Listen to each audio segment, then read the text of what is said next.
Hola, almas hermosas, buscadoras e inquietas. Continuamos con la lectura de Caballo de Troya 1. Este es el video número 11. Espero que lo disfrutes. Y bueno, empecemos a echar a volar nuestra imaginación. Empezamos. 31 de marzo, viernes. Al alba, un ruido ronco y monótono me despertó. Al asomarme por la ventana, comprobé sorprendido que aquel sonido parecía salir de la totalidad de la aldea. No lograba explicármelo. Tras un rápido aseo, establecí contacto con la cuna, pero Eliseo tampoco supo darme información al respecto. Intrigado, descendí las escaleras de piedra que conducían hasta el patio central de la hacienda. Al llegar a las pilastras, aquel irritante ronroneo creció. Noté que partía de la estancia donde había permanecido buena parte de la tarde anterior y hacia allí me encaminé. El fuego del hogar se elevaba vigoroso sobre unos leños recién depositados en el fondo de la chimenea. Al pie del murete circular del fogón, María y una de las sirvientas procedían con ímpetu a la molienda del trigo. Sobre una piedra muy parecida a las que yo había visto la mañana anterior, en mi descenso por la cara sur del Monte de los Olivos. A diferencia de aquellas, este triturador era negro y muy pulimentado. Al acercarme a las mujeres y saludarlas, comprobé que se trataba de una piedra basáltica de casi medio metro de longitud y 30 centímetros de anchura, muy desgastada por su parte superior, como consecuencia de la diaria y vigorosa fricción. En un instante mis dudas se disiparon y a partir de aquel día aprendí a identificar el cotidiano despertar de Betania y de la propia Jerusalén con aquel sonido obligado y generalizado en todas las casas, poderosas y humildes, de la molienda del grano.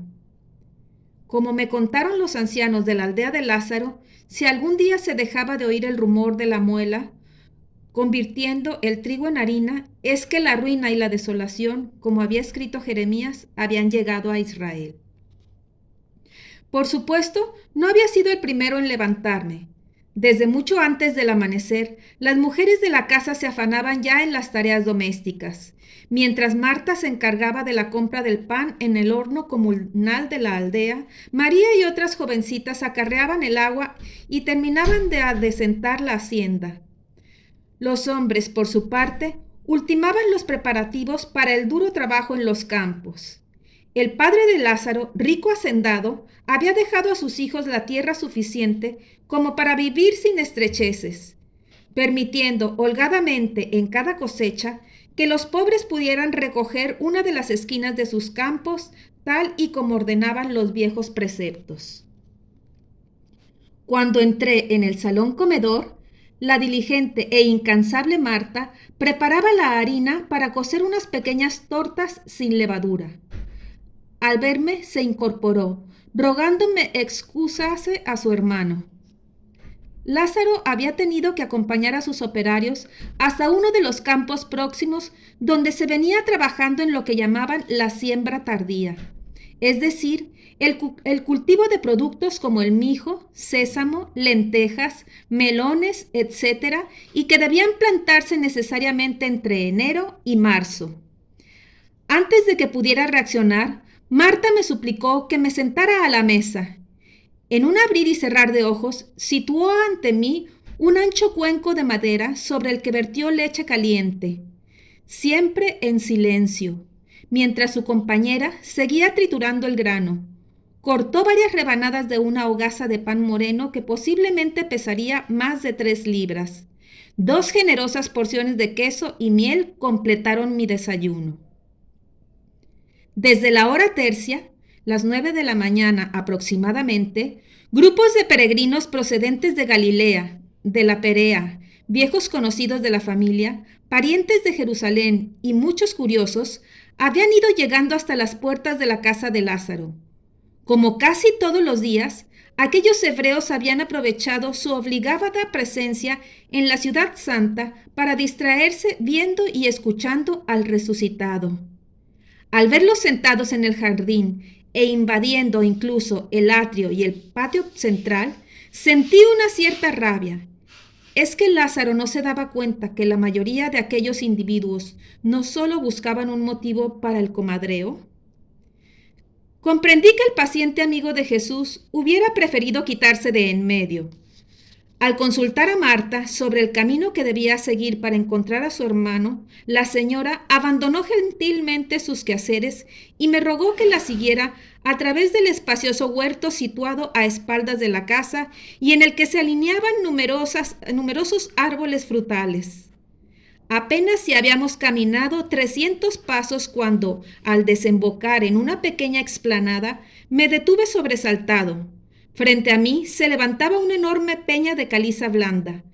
Al pie de aquella mole grisácea, salpicada en algunas de sus grietas superiores por los nidos de barro de las primeras golondrinas, distinguí una piedra circular.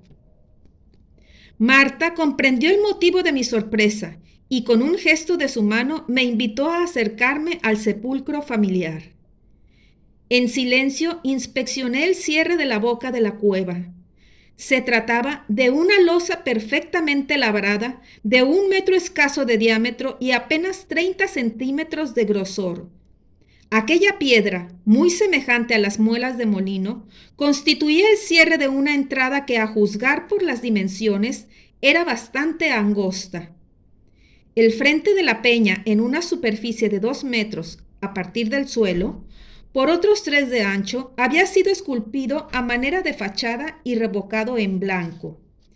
Yo sabía que retirar la losa constituía una falta de respeto hacia los muertos, así que, sin hacer comentario alguno, olvidé aquel impulso que me llevaba a pedirle a la hermana de Lázaro que me permitiera desplazar la roca.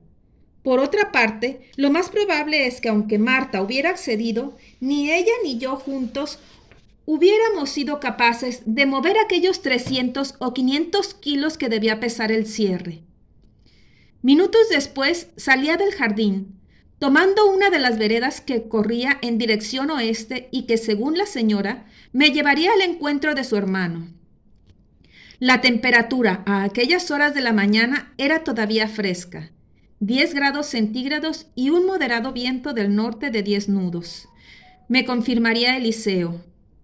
La noche anterior, el silómetro especial de la cuna, en base a un haz de luz láser, había detectado una barrera de nubes tormentosas, cumulonimbus, de unos 300 kilómetros de longitud, que se levantaba a 6.000 pies sobre el perfil de la costa fenicio-israelita.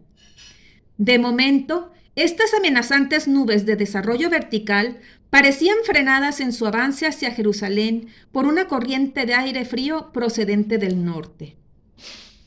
No hay que descartar, sin embargo, me anunció mi compañero, que pueden cambiar las condiciones y que en 24 o 48 horas se registren lluvias sobre nuestra área. Me arropé en la clamis y proseguí por el tortuoso camino, entre los ondulantes campos de cebada. Algunos campesinos habían iniciado ya la siega. Los segadores tomaban los tallos con la mano derecha y con la otra las cortaban a escasa distancia de la base de las espigas. Las hoces consistían en pequeñas hojas curvadas de hierro, sólidamente engastadas con remaches a una empuñadura de madera. La trilla se realizaba en una era próxima al camino. Las mujeres cargaban los haces, esparciéndolos sobre el suelo. Después separaban el grano de paja bien a mano o con la ayuda de los bueyes. En este último caso, el más frecuente, según pude comprobar, los animales pisaban la cebada. Después, los hombres pasaban el trillo por encima, tirado por estos mismos bueyes. Los más comunes estaban construidos con una tabla plana en cuya cara inferior habían sido incrustados pequeños trozos de pedernal. Otros eran simples rodillos, también de madera. En una segunda operación, las mujeres aventajaban la paja, cerniendo el grano y guardándolo finalmente en sacos. Varios asnos y algunos carros se encargaban del transporte de los mismos hasta la aldea, donde era trasvasado a silos o grandes tinajas de barro como la que había visto en la casa de Lázaro. No tardé en encontrar al resucitado y a sus obreros. Lázaro se alegró al verme, pero rechazó de plano mi idea de ayudarles en las labores de siembra. Nos encontrábamos en pleno forcejeo dialéctico cuando algunos de los servidores llamaron nuestra atención. Procedente de la aldea se acercaba un jinete. Lázaro colocó su mano izquierda a manera de visera y observó atentamente. De pronto, sin hacer el menor comentario, soltó el cementero que colgaba de su hombro y salió a la carrera hacia la vereda.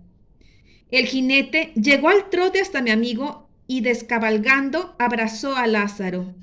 Un instante después volvió a montar, alejándose hacia Betania. El resucitado hizo señales para que me acercara. Al llegar junto a él, su rostro apareció iluminado. ¡Viene el maestro!, me soltó a bocajarro, con una alegría incontenible. Al fin podrás conocerlo. Vamos, tenemos mucho que hacer. Pero, ¿dónde está? ¿Ha llegado ya? Comencé a preguntarle atropelladamente mientras trataba de seguirle, pero Lázaro no me respondió. Antes de que pudiera reaccionar, me había sacado medio centenar de metros de ventaja. A pesar de su aparente debilidad, corría como un gato salvaje. Al entrar en la casa, me di cuenta de que la noticia había alterado a la familia y amigos. Marta, sobre todo, corría de un lado para otro sonriente y nerviosa. Al vernos, se abrazó a Lázaro confirmándole la buena nueva. ¡Viene! ¡Viene Jesús! El hermano intentó calmarla, preguntándole algunos detalles. Dicen que está a unos 10 estadios de Betania, añadió la señora. Hice un rápido cálculo mental. Eso significaba que el rabí se hallaba a unos 1800 metros de la aldea.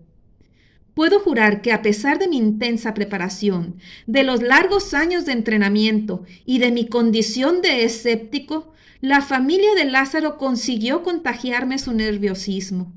Sin poder evitarlo, un escalofrío me sacudió la columna vertebral. Inexplicablemente, mi garganta se había quedado seca, pero en un esfuerzo por serenarme, lo atribuía a la loca carrera desde los campos. Una vez más, me equivocaba.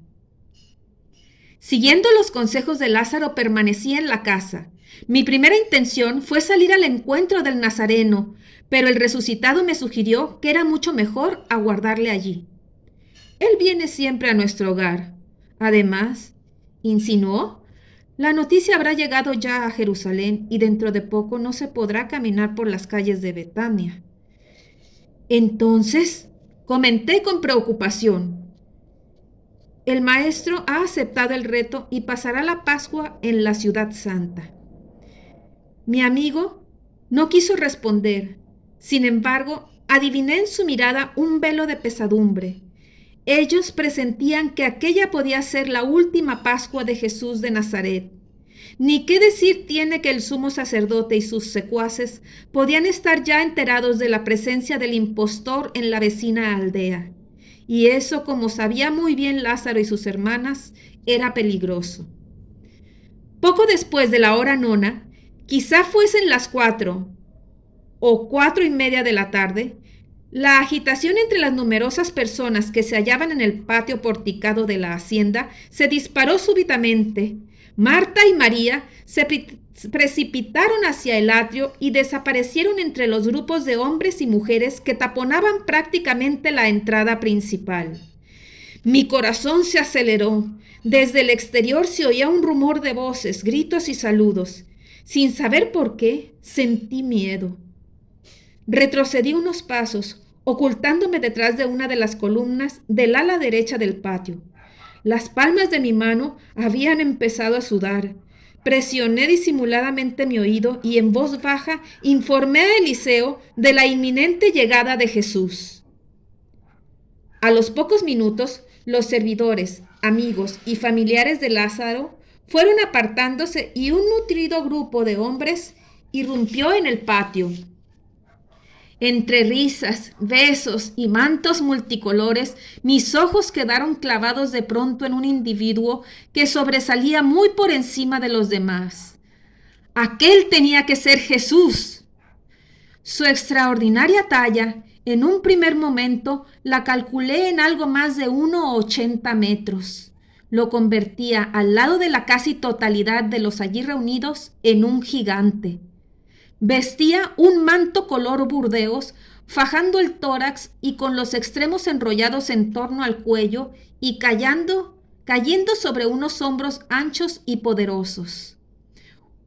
Una larga túnica blanca, de amplias mangas, le cubría casi hasta los tobillos. No le vi ceñidor o cinturón alguno. Traía un lienzo blanco arrollado sobre la frente, que caía sobre el lado derecho de sus cabellos.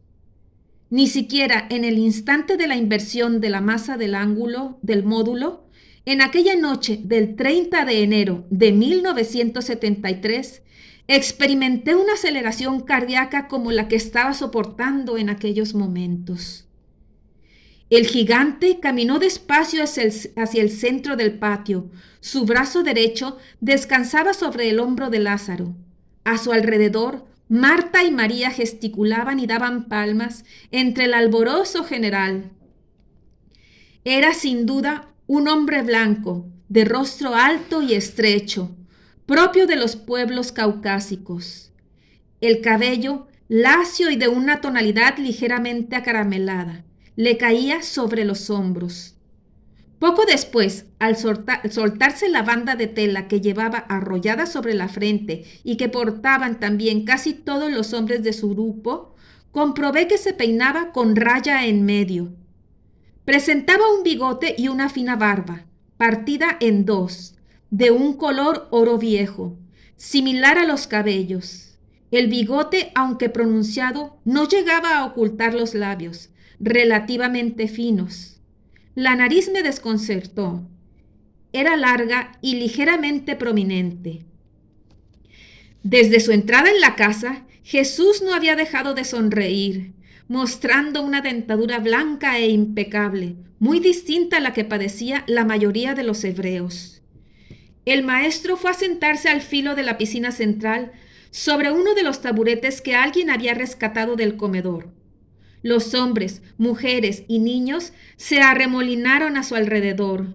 Los rayos de sol incidieron entonces sobre su rostro y quedé maravillado. El contraste con aquellas caras endurecidas, sembradas de arrugas y avejentadas de sus amigos y seguidores, era sencillamente admirable. Su piel aparecía curtida y bronceada. Tímidamente fui asomándome por detrás de la pilastra.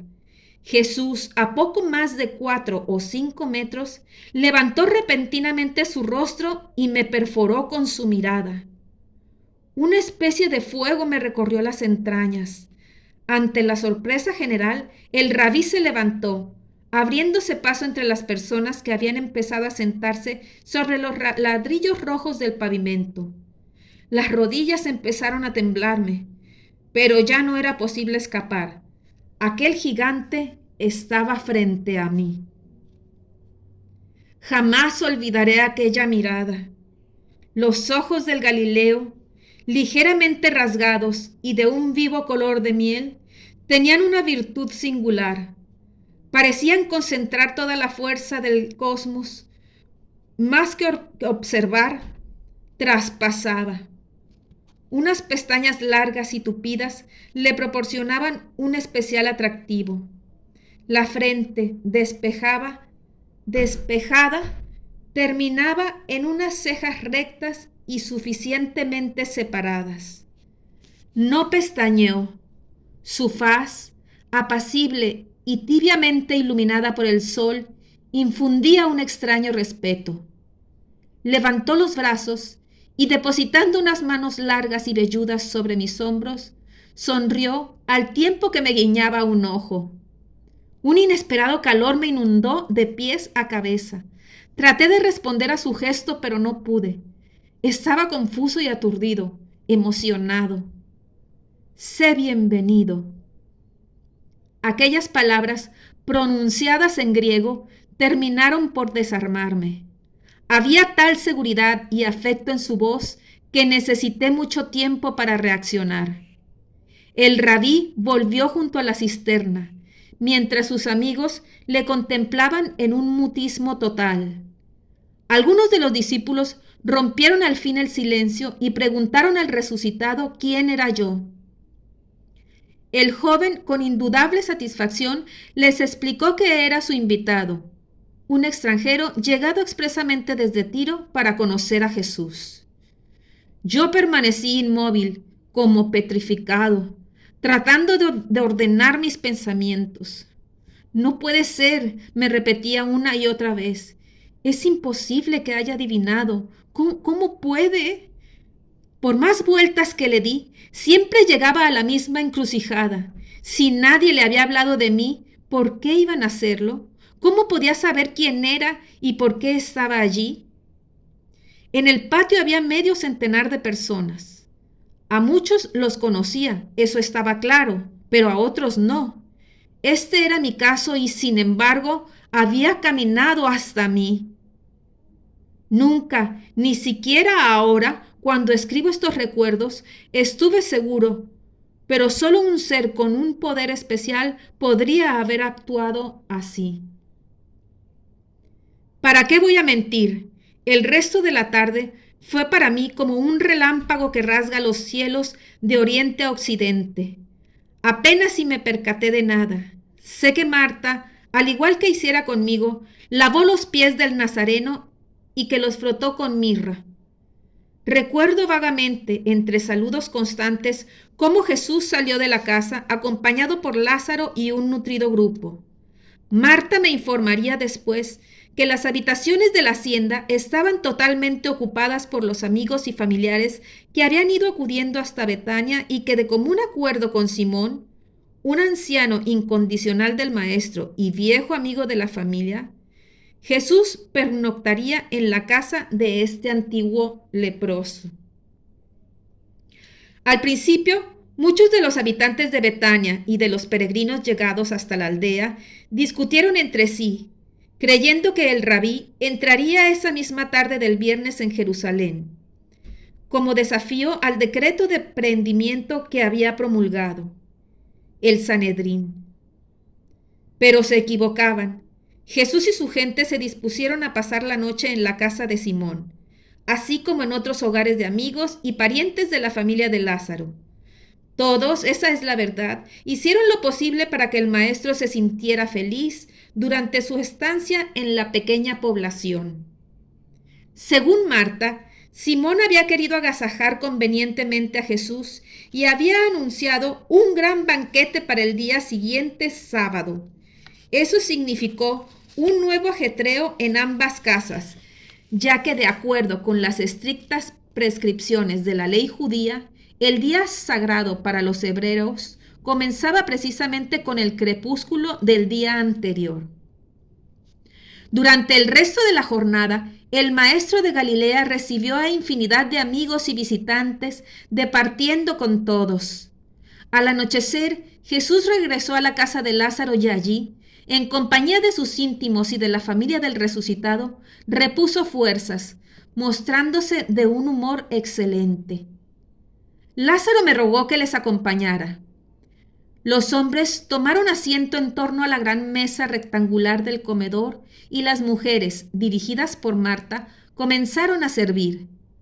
En un primer momento me mantuve prudentemente al amor de la chimenea, pero Lázaro insistió y me vio obligado a compartir con ellos las abundantes viandas. Algo de caza, judías, legumbres, frutos secos y vino. Me sorprendió comprobar que en ninguna de las comidas se probaba el agua. Esta era sustituida habitualmente por vino.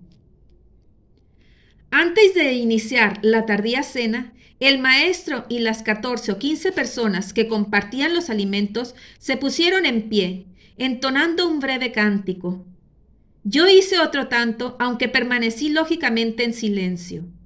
Al terminar, Marta, en una de las presurosas idas y venidas, me explicó que aquel himno, titulado Oye Israel, era en realidad una oración. Me sorprendió ver cómo el rabí, a pesar de sus públicas y acusadas diferencias con los doctores de la ley, respetaba las viejas costumbres de su pueblo. No sé si he mencionado que el maestro había hecho gala durante toda la tarde de un contagioso sentido del humor, riendo y haciendo bromas por cualquier cosa. Aquel iba a ser, al menos en los días que precedieron al jueves 6 de abril, otro de los aspectos que me sorprendieron de él. Qué lejos estaba de esa imagen grave, atormentada y lejana que se deduce al leer muchos de los libros del siglo XX. Jesús de Nazaret era una mezcla de niño y general, de ingenuo pastor y concienzudo analista, de hombre que vive al día y de prudente consejero, pero sobre todo se le notaba feliz, mucho más alegre y despreocupado que sus propios discípulos y amigos, visiblemente alterados por la amenaza del sumo sacerdote. Acto seguido, Jesús, que presidía la mesa junto a Lázaro, se hizo cargo de una de las hogazas de pan y, según su costumbre, lo troceó y distribuyó entre los comensales. Apenas si habíamos comenzado cuando de pronto el maestro se dirigió a uno de los hombres del grupo. Al llamarlo por su nombre, el corazón me dio un respingo. Era Judas Iscariote. El discípulo se levantó lentamente y, aproximándose al rabí, le entregó algo. Después regresó a su puesto. Permanecí como hipnotizado, contemplando a aquel individuo flaco y larguirucho, de algo más de unos 70 metros de estatura y cabeza pequeña. Su nariz aguileña destacaba sobre una piel pálida, casi macilenta, dándole el clásico perfil de pájaro que yo había estudiado en la clasificación tipológica de Ernest Kretschmer. El gran psiquiatra, que hubiera sentido muy satisfecho al saber que su definición del tipo leptosomático coincidía de lleno, en este caso, con el temperamento esquizotímico de Judas. Serio, introvertido, reservado, poco sociable y hasta esquinado. La verdad es que conforme fui conociendo el carácter de este hombre, me percaté que se trataba en realidad de un gran tímido que no había tenido oportunidad de desarrollar su inmenso caudal afectivo. Su cabello negro, fino y abundante, contrastaba con su rostro prácticamente imberbe. Al aproximarse a Jesús, noté que su túnica, en lugar del simple cordón o ceñidor, iba sujeta por la cintura con un jagorá o faja oscura, de la que había extraído aquella pequeña bolsa de cuero. Al parecer, por lo que pude ir verificando, la mencionada faja servía sobre todo para guardar el dinero o pequeños objetos, amén de las armas. Judas portaba una pequeña espada sujeta en su costado derecho.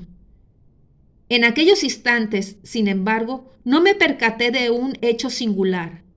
Al igual que el Iscariote, otros discípulos ocultaban también sendas espadas bajo sus mantos y jagoras. El rabí rogó a las hermanas de Lázaro que se aproximaran a él. María fue la primera en abandonar los enseres que estaba manejando junto al fogón, situándose en una de las esquinas de la mesa junto al Galileo. Al poco entraba Marta, secándose las manos en el delantal.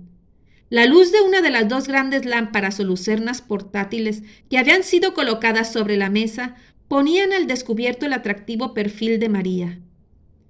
Una espesa mata de pelo negro y cuidadosamente cardada le caía por la espalda, casi hasta la cintura. Sobre la frente, María, sujetando parte de los cabellos, lucía una cinta celeste que resaltaba sobre su cutis aceitunado. Tenía las facciones pequeñas y delicadas, propias de sus 16 o 17 años. Ni una sola vez había logrado hablar con ella, y no obstante, sus interminables ojos negros revelaban un corazón singularmente sensible.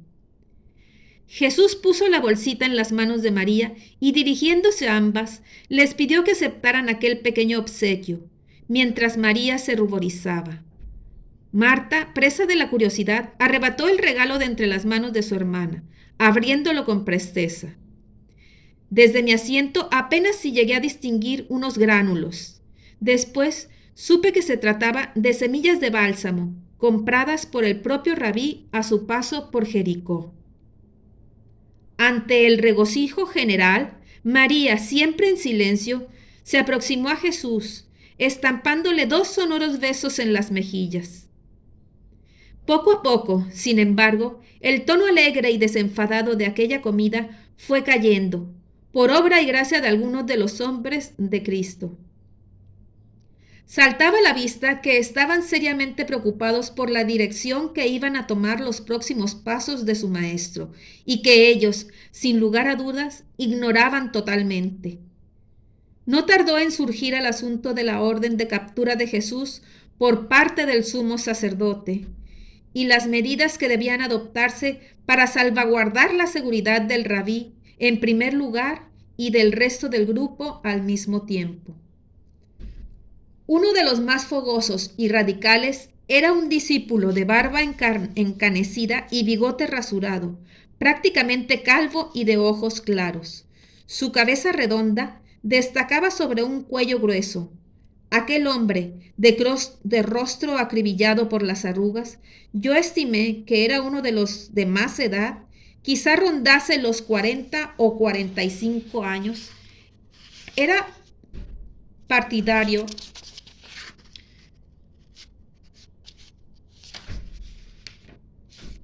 de la entrada en Jerusalén.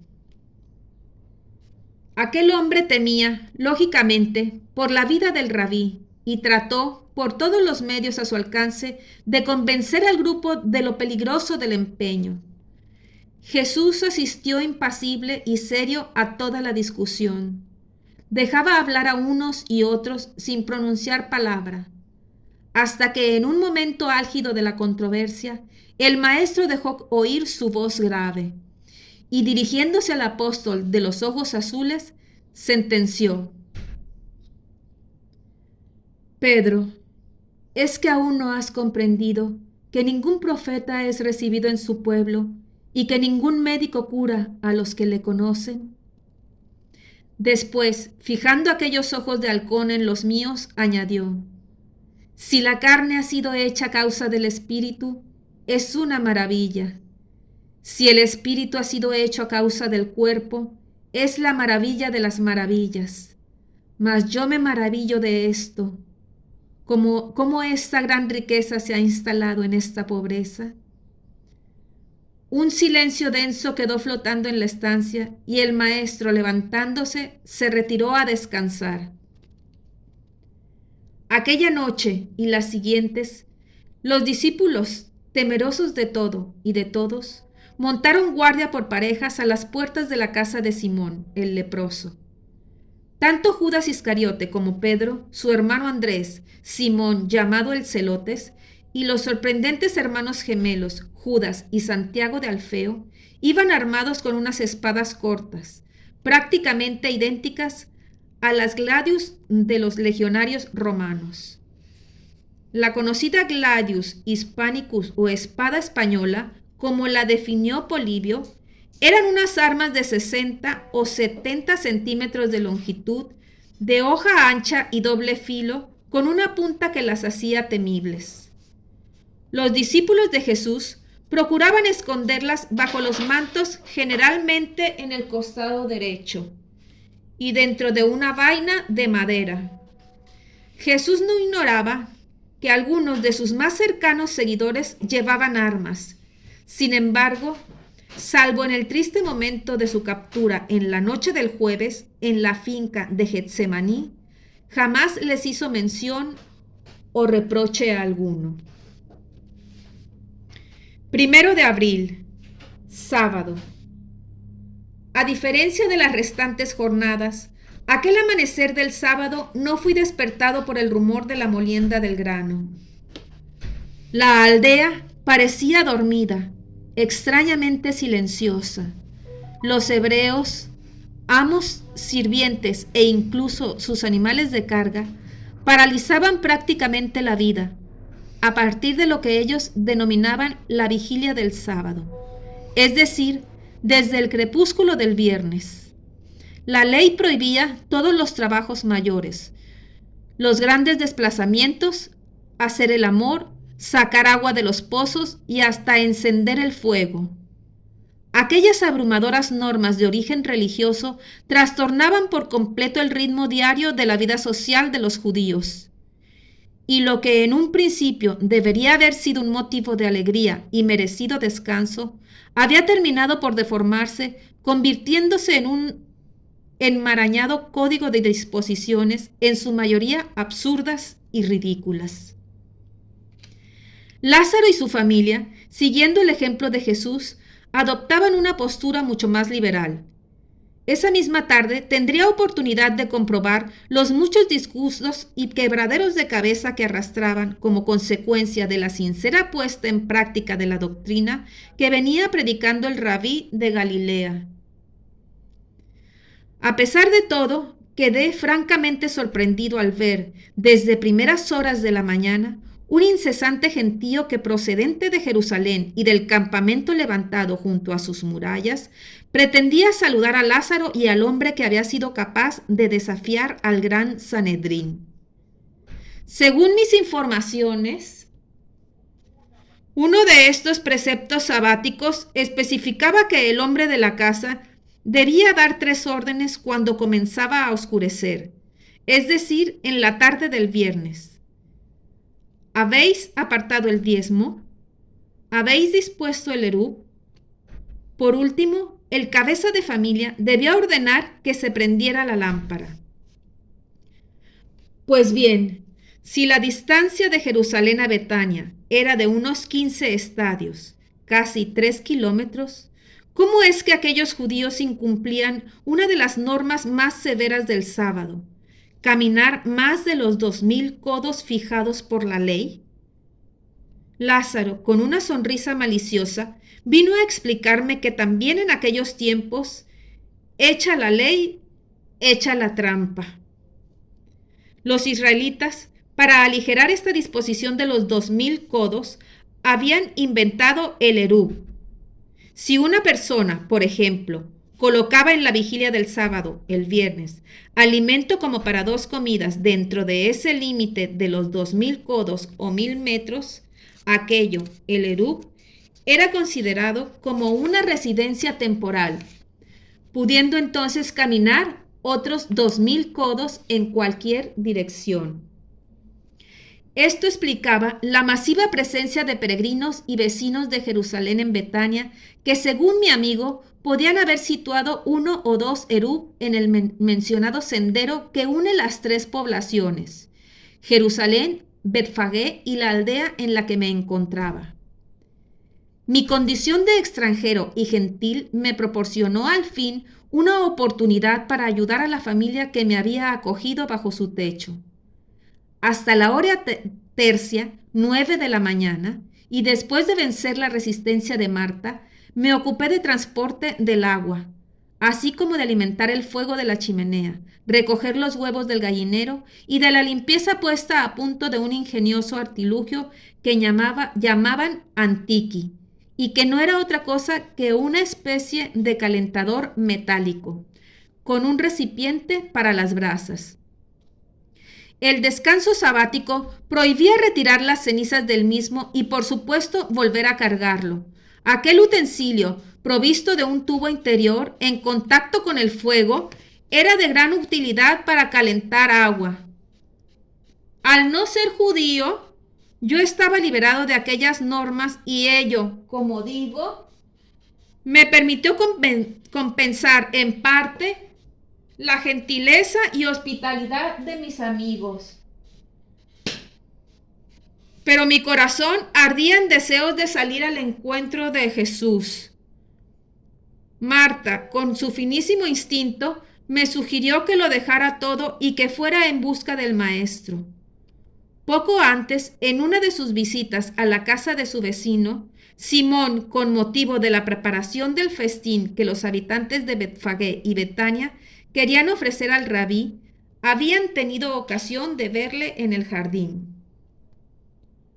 Cuando me disponía a salir de la casa, la señora me recordó que yo también había sido invitado y que si así lo consideraba, ella misma me conduciría hasta el lugar que se me había asignado. Yo sabía muy bien, en aquella cena iba a producirse un acontecimiento especial. Lo que no podía imaginar entonces era la gravísima repercusión que entrañaría para el maestro. Bueno, queridas almas hermosas, hasta aquí vamos a interrumpir la lectura. Espero que les haya gustado. Nos vemos en el siguiente video. Que estén muy bien. Gracias.